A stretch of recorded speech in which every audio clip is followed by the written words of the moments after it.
conference will now be recorded. Brian, wait a minute. All right.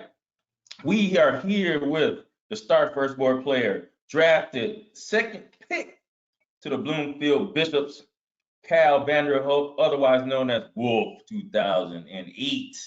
We got him here with us. We're going to ask him some questions, and we're going to go over his game that he played against Full Empty Pajamas, when he played the Muskegon Masters on this past Sunday. And you know what? Let's just get right into it. Cal Vanderhoek also goes to the Roper School. I am the coach there, so I know him pretty well. And let's get to the game here. So this is his game that he played against the Muskegon Masters first board. Henry Billings, otherwise known as Full Empty Pajamas. And here, Cal, you play a Sicilian. Now, Sicilian is the highest scoring defense there is in chess. Now, just because it's highest scoring doesn't mean it's the best. It's high scoring because it's either the draw percentage is so low because the position is imbalanced. So black wins a lot of games, white wins a lot of games, but there's not many draws because the symmetry is broken once c5 is played. Black plays c5, saying that I am going to control the queen side of the board with the c pawn, and if I don't get mated, I'm going to have dominance on this side of the board, where white says I'm going to take the center and the king side and try to play on that side of the board. So it's opposite sides of imbalances, and that's what gives you a rich game when the Sicilian is played. So that is the opening that's played here with Wolf 2008 and Full Empty Pajamas. Now, Full Empty Pajamas plays c3. Now, this idea of this opening, a lapping, is to gain space in the center. What do you think about the way Full Empty Pajamas played this opening here, Cal? Um, I mean, what's your view on this opening? Are you comfortable going against it, or how do you feel? Actually, I think it's good to use against me because I don't like being cramped, and a lot of the time it gives me a cramped position. Okay, right. And so that's exactly what space does. Now, for those of you who have the same feeling as Wolf 2008, when you are cramped, if you have a space disadvantage, there's two things you're supposed to do. You're supposed to attack those pawns in the center and attack that space with, preferably with pawns. And then if you can get rid of those pawns, then you get more room for your pieces. Now, if you do not get that room for your pieces, then it's good to trade pieces, because space is less valuable when pieces are off the board than when pieces are on the board. So that is the battle of philosophies right here in this game here. Now, Cal, you play knight f6, and then he plays e5. Now I'm gonna show you something here that's very interesting. This move is very interesting here, Cal. Have you seen this move? No. Okay, so the purpose of this move here with bishop b3 is to play bishop c2 and d4. And the thing is, you're going to get this big space advantage plus development, right? And it actually is a pretty cool idea. But if you ever see this, Cal, I think the best move is to play c4 right now. Okay, just to let you know that. All right, so here he plays e5. Cal, you go knight d5, and then there is the space advantage. These two pawns, the d4 and e5 pawns, they give the cramping effect. So that's why it's so important to start the attack on these pawns immediately. And Cal, you do that with d6. He plays knight f3, and then you play g6 here. Now, g6 is kind of off the beaten path. Beaten path, actually. Here, the number one move is to play e6. And then your plan could be either knight c6 and queen c7, putting pressure on this pawn here. One high scoring move is actually for black is to play bishop b7 and bishop c8. I mean, bishop d7 and bishop c6, combined with knight d7 and queen c7, right? And e6 as well. So those are the most well-known played moves, which makes a lot of sense. But here, I know why you did this, because you just want to put the bishop on the diagonal and castle. Here he plays bishop to c4. You go knight to b6. He moves back and castle. And then here you take here. And I think that your position is pretty good here. Now, the one thing that I would have done though, Cal, I think I would have taken the queen.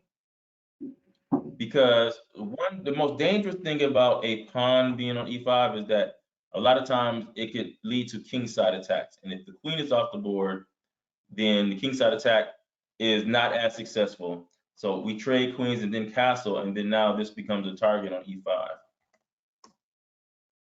And here he plays bishop f4 because he just wants to protect this e5 pawn. And this is the reason why I would have traded queens, Cal, because of queen e2.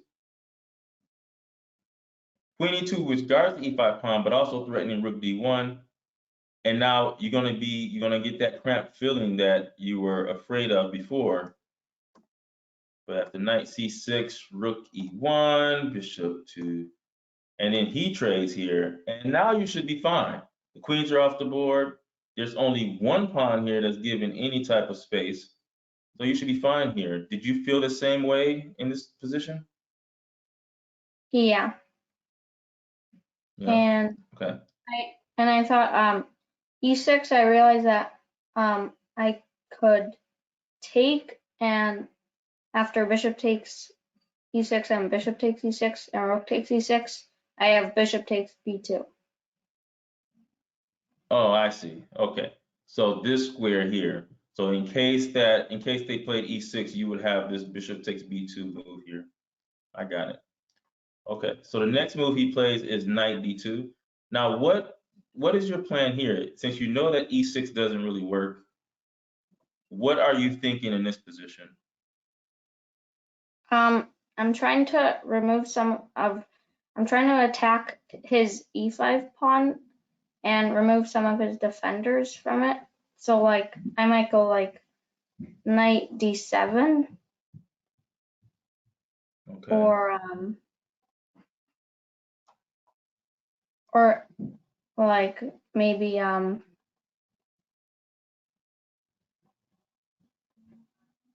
don't know what else I was thinking.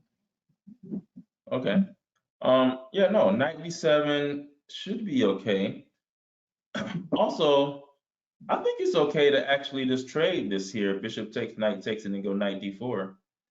And then just take the rook on d4 here. I think that's okay too. Really, to me, this position, because if you look at the pawn structure, this position you completely equalize, right? This symmetric pawn structure, which is kind of not the thing that happens in the Sicilian a lot. And so I believe this is like equal, right? Just because of the pawn structure. Now, I would say this, I would rather be black because this pawn is so far away from this pawn. And so this, since it's on your side of the board, is a better target for you, okay? So you do play e6, keeping the target there. He plays bishop to g5 here. And you go rook d7 and then h3. And what are you thinking in this position? You do trade here. Do you think that are you worried about his bishop here at all here? No, I think his bishop on g5 seems a bit strong. It stops rook fd. But his bishop on b3 is like not very active. It's just hitting the pawn on e6. Right, right. And my knight has a good. Also. My knights have good squares on like d4 and d5. Yeah, for sure, especially d4. So yeah, I would definitely prefer black's position here. You do play h6, and now that just looks like a blunder. And that's a hard blunder for him to make here with 26 minutes left. I don't know why he would play bishop to f6, but he could have just went back to e3 and been okay. So you actually win a piece here. Now, for those of you guys who are watching, even though Wolf 2008 is up a piece, it is sometimes that's a dangerous situation. And I talked about this in the last interview, a disease called winning. And we don't want to catch this disease. So we're winning by a piece and we lose all focus, and then our opponent comes back from nowhere because we're not focused at all. And so that disease happens a lot, right? So this is the time where I want to see the most accurate moves played and see how aware you are, Cal, in this situation. Here you just double the rooks. So I like what you did here. You didn't get greedy and go rook takes b2 and allow your opponent to take over the file. You just double the rooks and stay calm and just lock down the squares and just make sure all your pieces get good squares. That's beautiful the way you played that. He wants to, now he played this really quickly and he wants to trade. You don't have a problem with trading here. And now it's just a bishop versus two knights. And I don't see a way that black can even come back from this. I know he wins a pawn here. The only way I could see this happening is if he could somehow trade these two pawns for these two pawns, and then I would think it's a draw. Okay, but I don't see that happening. So here you get your king into the game, and then there's another pawn. Plus, also you're attacking the h3 pawn. He moves that up, and I guess here he just resigns the game, and that gives you the win for the bishops. Now, I don't know if you know, Cal, did you know that you guys won 4-1 in the classical portion? No. Okay. I was Yeah, so you, I wasn't paying attention to the standings. okay. So yeah, the standings are up on Michigan Junior Chess Arena.com. And so you, as the first board, beat Henry Billings. Siddharth, who is SME8N, beat Vizel. And Odama beat Tacky Element. And Spark 101 beat Chessmaster 12456, I think his name is. And then Bala won. It was the only one that lost on your team. That's your general manager. That's the little girl that picked you in the draft. And she lost to Queen's Command. Actually, she lost her game there. But other than that, you guys won 4-1, and you're undefeated. And you guys are favored because I don't know if you guys that out there know that we have a black division and a white division.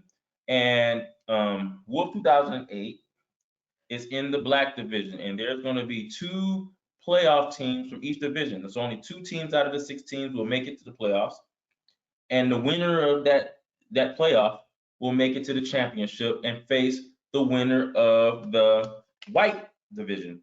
Now, the black division and white division, they don't play each other through the whole season. The only time they play each other is in the championships. Also, there are awards for whoever's the best board. There's MVPs for every board. So that's another thing that you guys want to look into, because even though you might be on the last board, you can be an MVP on that last board, and you can be the reason why your team goes to the playoffs or the reason why your team wins it all. So the bishops are undefeated. So is the Forks. So the Farmington Forks and the Bloomfield Bishops are the 2 undefeated teams in the black division. And I can't wait for them to go against each other in the regular season. Now, we're going to switch to our rapid fire question segment with Wolf 2008. Now, Wolf 2008, Cal Vanderhook is with us here. And Cal, you have 60 seconds to answer these questions. You ready? Yeah. All right. Here we go. Time starts now. What would you do if you lost your school lunch money on the way to school? I bring my own lunch. Okay. What would you rather ride your bicycle for 50 miles or run for 10 miles? Ride the bike for 50 miles. Okay. What would you do if you were face to face with a lion? Eat the lion. If you were to wake up tomorrow morning and the sun was missing, what would you do?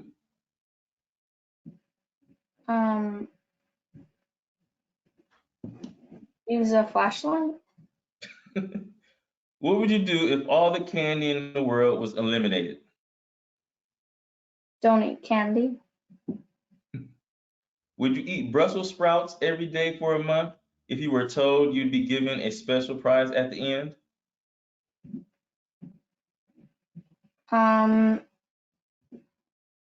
No. What would you do if you were walking to school and your shoes just suddenly fell apart?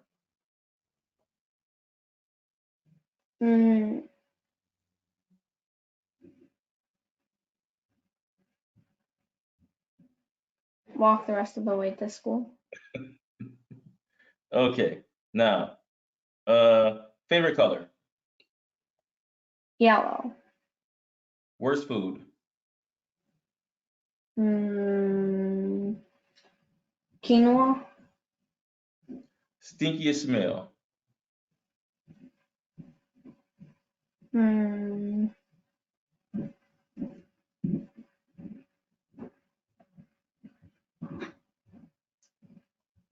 Some type of cheese. prettiest color. Oh, that's Damon's favorite color. Skip that. Best spot for a vacation.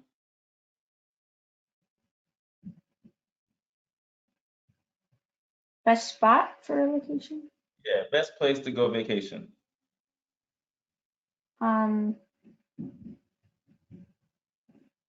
Alaska. Okay. Best flavor of gum.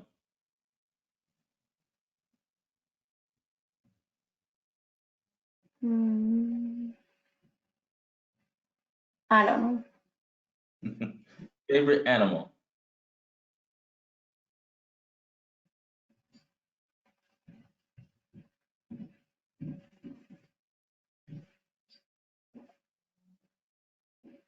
Bunny. Okay. Least favorite bug. A centipede. What's 100 minus 50? 50. Favorite professional sports team.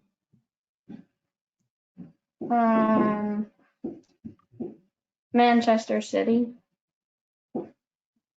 Camping or hiking. Hiking. Left or right. Right. Up or down. Up. Stop or go. Go. Hiccup or burp. Hiccup. Stubbing your toe or biting your cheek. Biting your cheek. Fly in the mouth or fly in your eye. Fly in your eye. Hopping on one foot or standing on your head. Hopping on one foot. Oh, he finishes the rapid fire question segment. All right. Now we do this. We're gonna do this every week. We are here with a potential MVP of the first year of the Michigan Junior Team Arena, Cal Vanderhook, also known as Wolf 2008, representing the Bloomfield Bishops. Cal, I really appreciate you doing this interview with us, and I wish you good luck in the season. I know your Bishops are 2-0, and you're on the way. You're one of the favorites to be MVP of the league. And so I thank you for joining us for this interview, Cal. All right. And for Cal, Wolf 2008, I am the coach, Wilson Implodian, out.